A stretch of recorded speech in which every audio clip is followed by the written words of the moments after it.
क्या हालत हो रही है, काटने नहीं हो रहा है ये।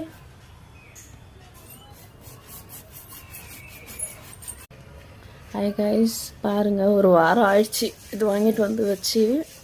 கட் பண்ண தெரியல எப்படி கட் பண்ணுறாங்கன்ட்டு. ஒரு வாரம் ஆயிடுச்சு. பல்கோன்னு பார்த்தா பேகுக்குள்ளே பழுத்து ஸ்மெல் வந்துட்டு இருக்கு.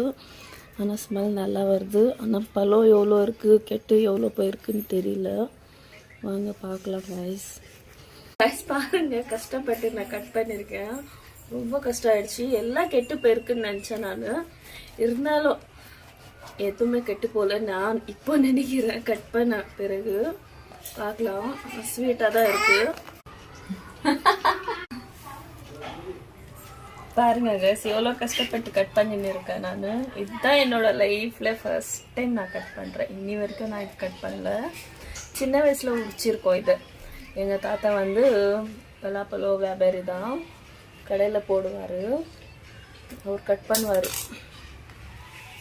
கட் பண்ணும்போது அவா பாருங்கள் கைஸ், எவ்வளோ கஷ்டப்படுறேன் பாருங்கள். இதுதான் நான் ஃபஸ்ட் டைம் கட் பண்ணுறேன். மொபைலெல்லாம் யூடியூப்லலாம் காமிக்குவாங்க, அவ்வளோ ஈஸியாக இருக்கும். நான் என்னால் முடியல கைஸ், ரொம்ப கஷ்டமாக இருக்குது. சொல்ல பாருங்கள், நல்லா சொல்ல இருக்குது இதில். அவங்க கொடுக்கும்போதே சொன்னாங்க மறுநாளே கட் பண்ணிடுங்க, நல்லா டேஸ்ட்டாக இருக்கும்ன்ட்டு. நான் கட் பண்ணல. ஒரு வீக் ஆயிடுச்சு இது வாங்கிட்டு வந்து வச்சு. ஒரு வீக் ஆயிடுச்சு கைஸ். நல்லா பழம் ஆயிட்டுருக்கு. கட் பண்ணுற பாருங்க, எவ்வளோ கஷ்டம் இருக்குது.